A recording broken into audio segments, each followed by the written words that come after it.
तो आज 4 तारीख की वाणी है। और जैसे पापा ने आज की वाणी में आप देखेंगे कि संबंधों के सुख की बहुत बात करी है बाबा ने। और आपको भी ऐसा लगेगा जैसे बाबा से हमारा बड़ा क्लोज संबंध है। बाबा ने अपने आप को आज डियरेस्ट डैड बोला है। डैड माने पिता, इंग्लिश में डैड बोलते हैं। तो वो बोला है।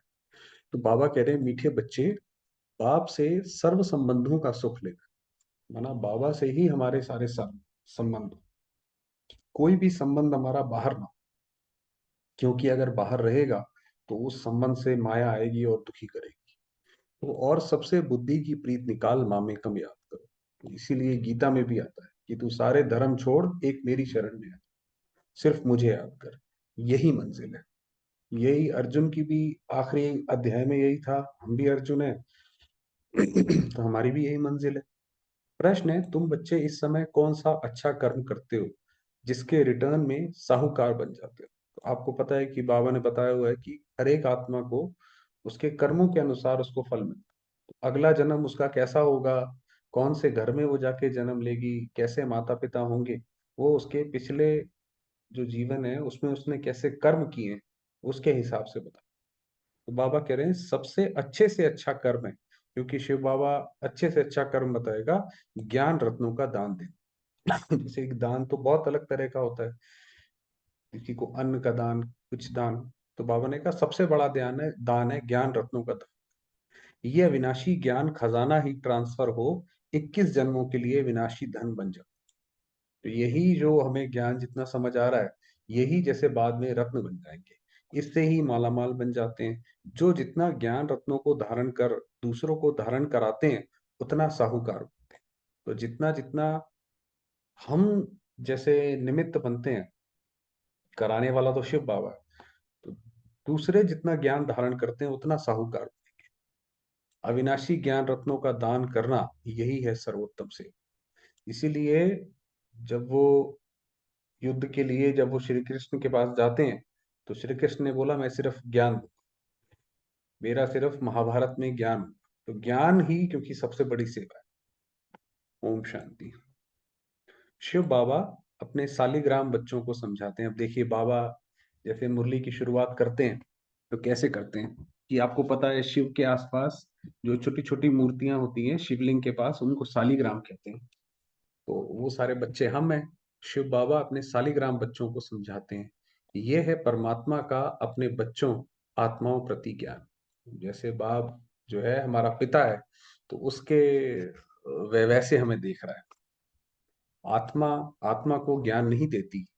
परमात्मा शिव बैठ, ब्रह्मा सरस्वती और तुम लकी स्टार्स बच्चों प्रति बैठ समझाते हैं। इसलिए इनको परमात्म ज्ञान कहा जाता है। तो ये डायरेक्ट शिव बाबा से निकला हुआ ज्ञान है। दुनिया में और कोई भी ज्ञान देगा, कहीं ना कहीं से पढ़ा होगा, सीखा होगा, समझा होगा, तब दे। बाबा ने किसी से नहीं सीखा। भगवान जिससे पहले कोई नहीं था उसने किसी से नहीं सीखा। परमात्मा तो एक ही है, बाकी क्रिएशन है क्रिएटर की। एक शिव बाबा जो है क्रिएटर है, बाकी सारी क्रिएशन रचना है। जैसे लौकिक बाप ऐसे नहीं कहेगा कि ये सब हमारे रूप हैं, ऐसे नहीं, क्योंकि भक्ति में बोलते हैं ना, ये हम सब भगवान के रूप हैं, आप और हम भी भगवान के रूप हैं।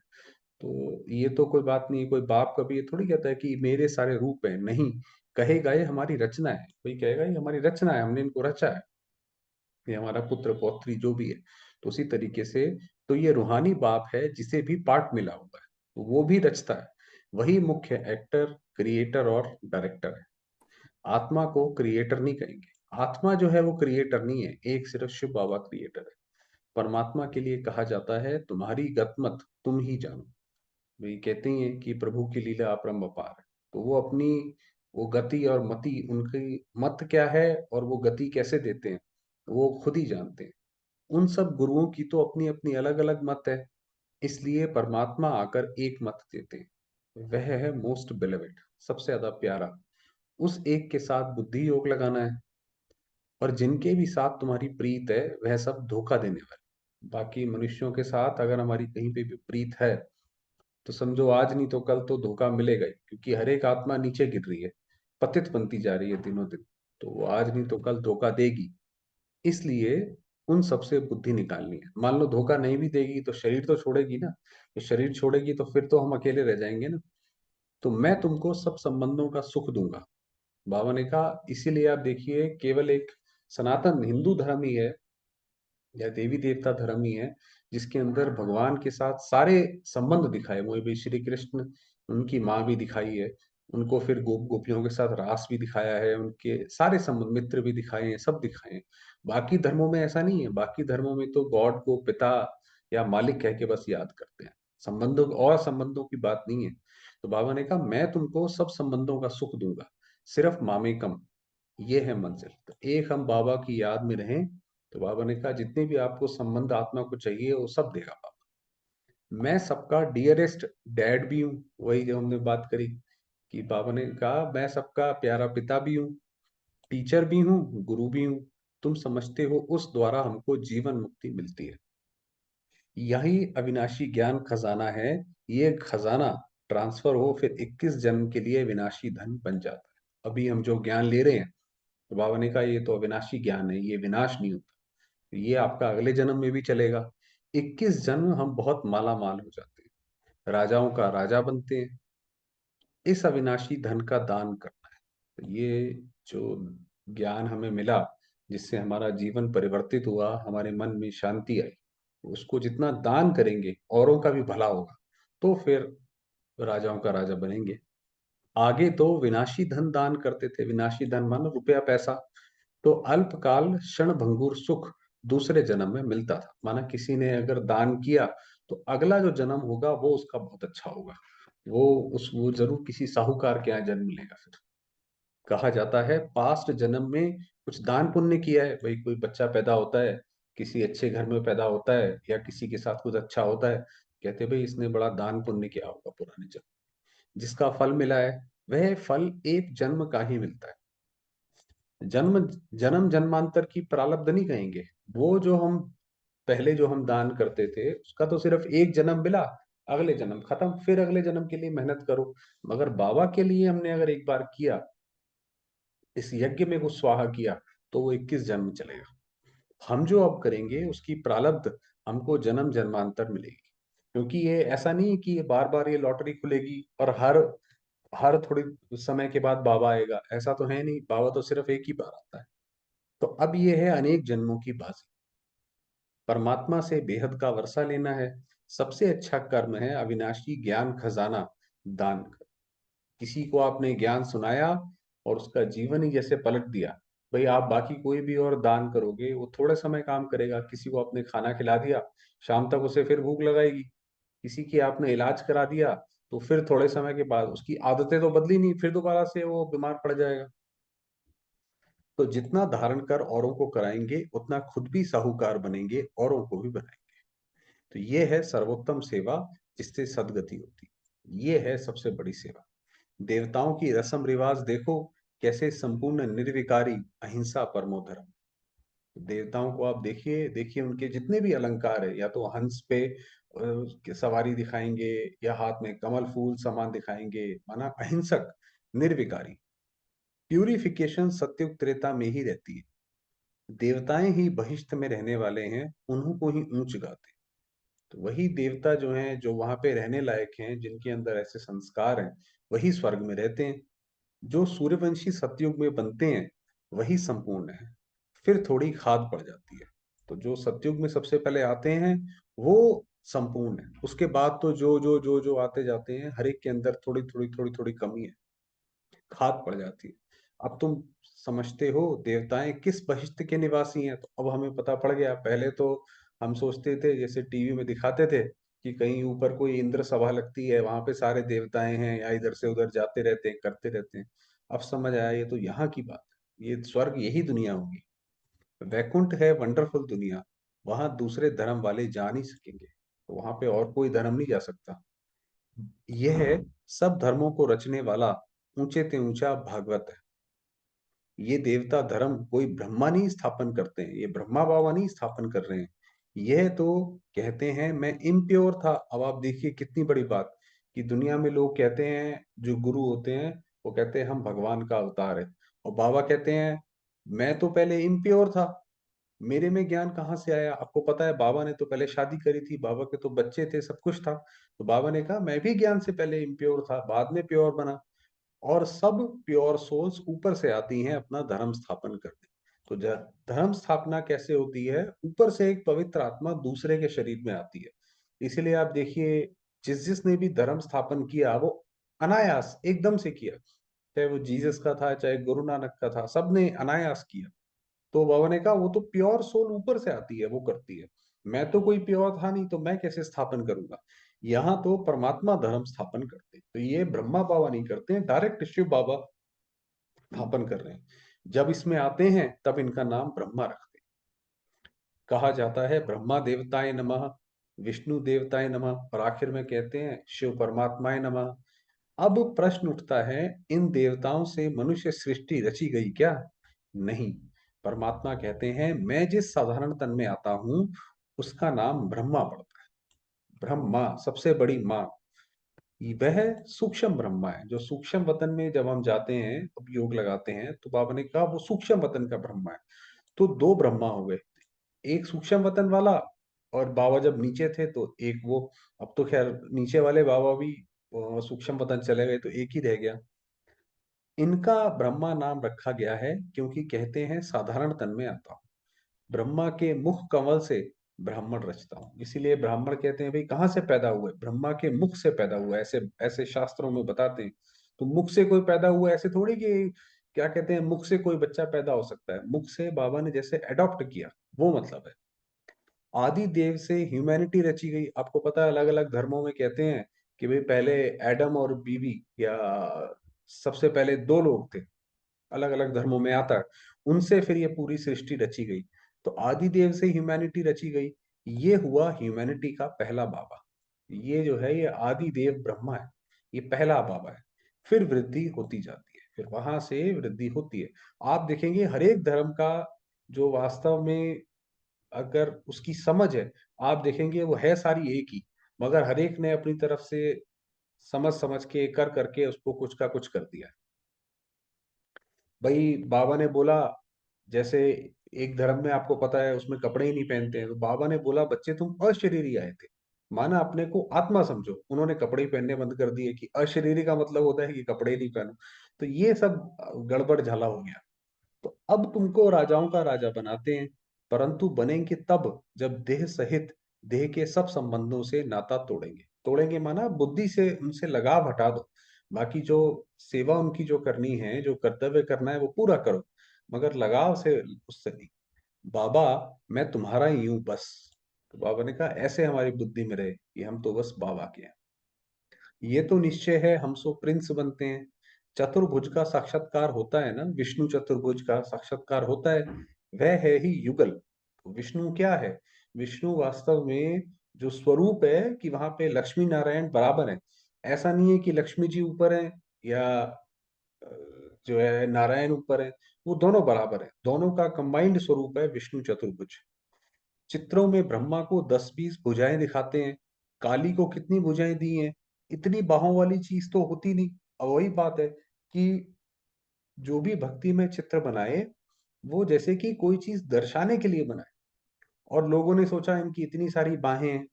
ये सब अस्त्र शस्त्र हैं, अपना है ही प्रवृत्ति मार्ग। तो हमारा जो है ये प्रवृत्ति मार्ग बाबा स्थापन करता है। प्रवृत्ति मार्ग माना जिसके अंदर परिवार होता है। बाकी ब्रह्मा की जो इतनी भुजाएं दिखाते हैं, समझते हैं ये जो ब्रह्मा के बच्चे हैं वह जैसे इनकी बाहें हैं। तो ब्रह्मा की इतनी भुजाएं का क्या मतलब है? जो हम बाबा के बच्चे हैं, तो हम जैसे बाबा के उसमें मददगार बनते हैं, तो जैसे हम बाबा की भुजाएं। बाकी ये काली आदि कुछ नहीं है। जैसे कृष्ण को काला कर दिया है, वैसे काली का चित्र भी काला कर दिया है। तो ये जगदम्बा भी ब्राह्मणी है, जो मम्मा जगदम्बा सरस्वती, आपको पता है देवियों को ब्राह्मणी भी कहते हैं। तो बाबा ने कहा कि ये जगदम्बा भी ब्राह्मणी है। हम अपने को भगवान अथवा अवतार नहीं कहते हैं, ये ब्रह्मा बाबा कहते हैं कि यहाँ पे कोई मनुष्य जो है भगवान नहीं हो सकता। बाबा कहते हैं सिर्फ मामेकम याद करो, एक शिव को, शिव बाबा को जो स्वयं परमात्मा है, उनको याद करें। वास्तव में सब शिव कुमार हैं शालिग्राम। तो हम जो शिव बाबा के बच्चे हैं, वो हमें सारे शालिग्राम, क्योंकि बाबा के कार्य में मददगार बनते हैं इसलिए हमारी पूजा होती है, तो हमें शालिग्राम। फिर मनुष्य तन में आने से तुम ब्रह्मा कुमार कुमारी कहलाते हो। जो सिर्फ आत्मा है तो शिव की संतान है। जब शरीर में आ गए तो फिर ब्रह्मा कुमार कुमारी हो गए, क्योंकि ब्रह्मा द्वारा अडॉप्ट हुए। ब्रह्मा कुमार कुमारियां जाकर फिर जाकर विष्णु कुमार कुमारियां बनेंगे। फिर हम विष्णु की डायनेस्टी में जाएंगे। बाप क्रिएट करते हैं, फिर पालना भी उन्हों को करनी पड़ती है ना। तो जो रचना को क्रिएट करेगा, पालना भी उसी को। भाई किसी ने बच्चा पैदा किया तो उसको पालेगा भी तो वही ना, माँ बाप ही तो पालेंगे, और कोई थोड़ी पालेगा। तो इसी तरीके से जैसे अभी हमारी पालना ब्रह्मा बाबा ने करी, रचना रची कि ब्रह्मा तन में आकर, तो हम भविष्य में उन्हीं की राजधानी में जाएंगे तो वही हमारी पालना करेंगे। तो करनी पड़ती है। ऐसे डियरेस्ट डैड के तुम वारिस हो। बाबा ने कहा ऐसे ही डियरेस्ट डैड जो बाबा है हमारा, उसके हम वारिस हैं। उनसे तुम सौदा करते हो, ये तो बीच में दलाल है। ब्रह्मा बाबा को बोला ये तो बस एक माध्यम है, बाकी हमारा जो सौदा है वो डायरेक्ट शिव बाबा से। तो हमारे बीच में कोई नहीं है ना, इसलिए हमारे बीच में कोई मूर्ति पूजा ना कुछ भी नहीं है। सिर्फ एक मैं आत्मा और दूसरा शिव बाबा, जिसको बाबा कहते हैं मामे कम याद करो। चलिए बाकी मुरली रात को पढ़ेंगे। वरदान। वरदान दिया, समर्थ स्थिति के आसन पर बैठ। समर्थ स्थिति माना कि जो हम सोचें, जो हमारे हिसाब से सही है, वही हम करें और कर पाए, तो वो है समर्थ। तो उसके आसन पर बैठ, व्यर्थ और समर्थ का निर्णय करने वाले स्मृति स्वरूप। तो उसके आसन पर बैठो। जैसे विक्रमादित्य का बताते हैं कि उसका सिंहासन ऐसा था कि उस पे अपने आप ही कोई न्याय कर देता था। तो उसके आसन पर बैठो और देखो ये व्यर्थ है कि समर्थ है, तो फिर जो है वो चीज सही होगी। और स्मृति स्वरूप वो बाबा बताएंगे किसकी स्मृति में रहो। इस ज्ञान का इसेंस है, इसेंस माना सार, स्मृति स्वरूप बनना।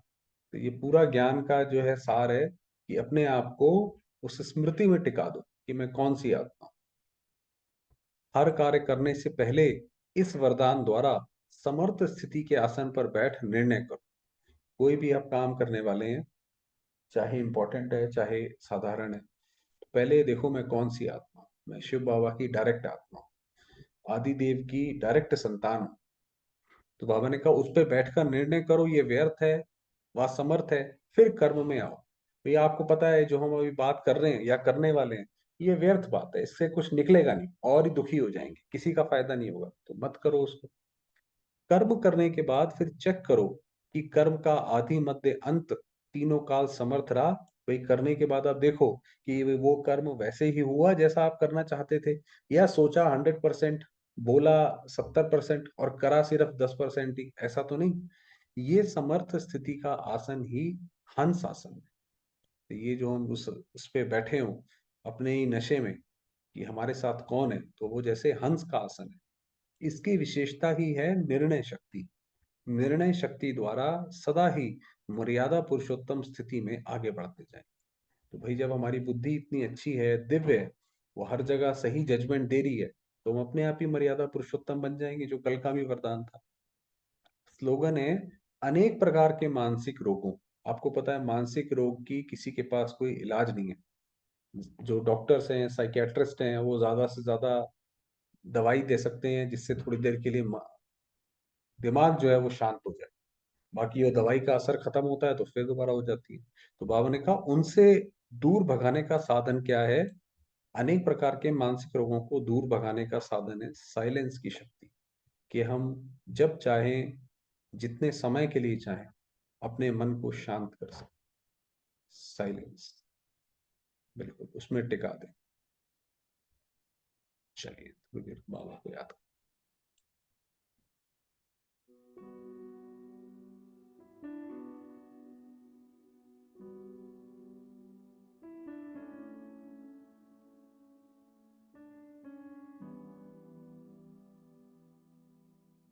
मैं आत्मा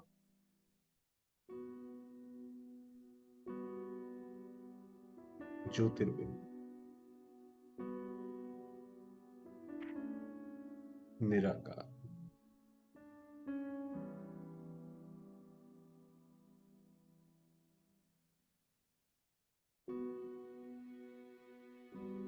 शांति की किरणें चारों ओर फैला रहे।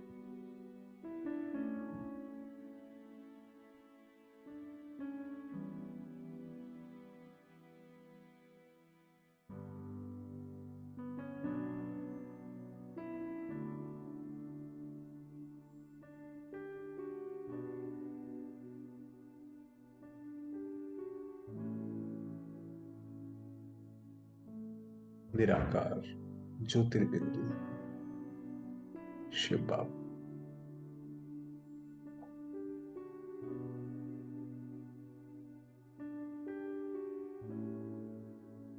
हमारे प्यारे पिता,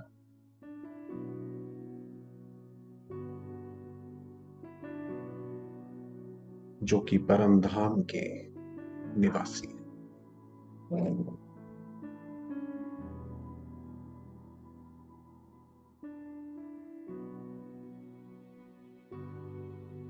जिनका प्रकाश परम धाम में पैदा हुआ।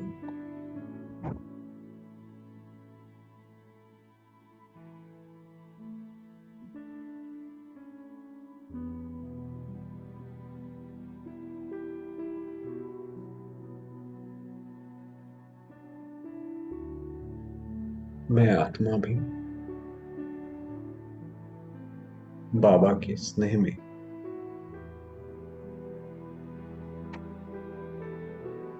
उनकी किरणों में समाई हुई हूं।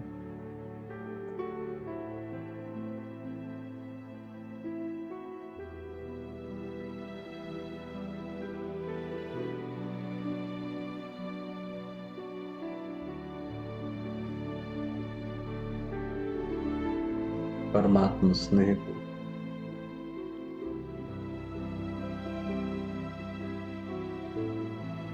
बाबा की शक्तियों को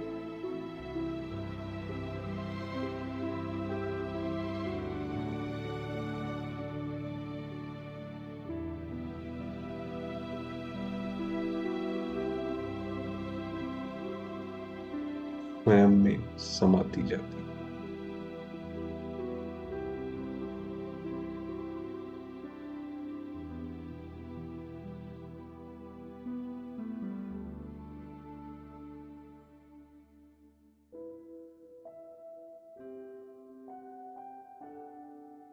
मैं आत्मा शांति का स्रोत हूं।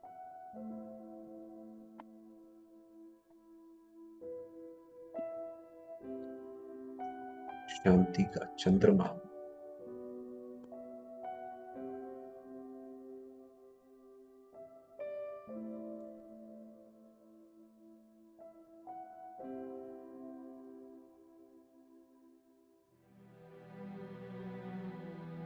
प्यारे बाबा की अनेकानेक किरणें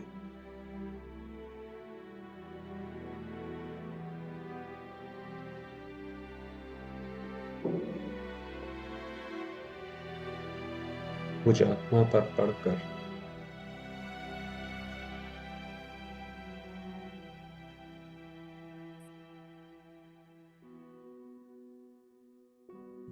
सारे संसार में फैल रही।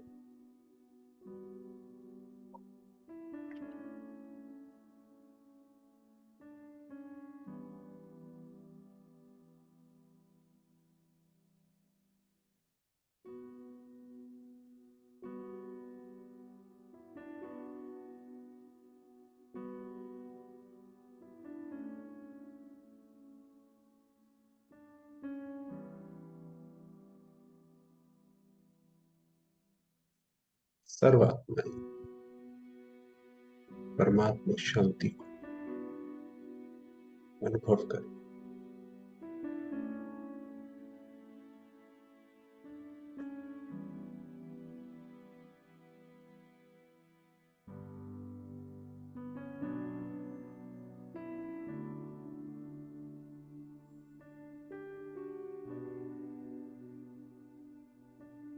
सर्वात्माएं अपने पिता की ओर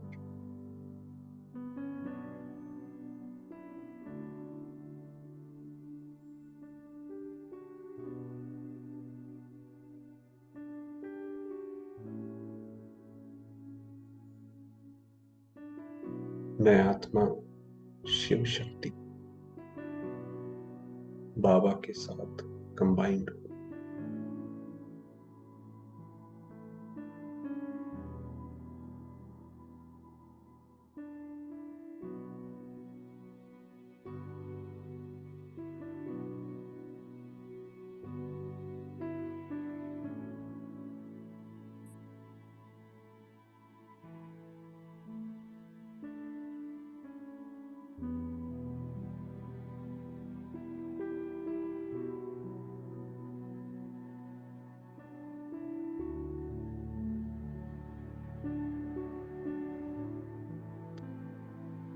ओम शांति।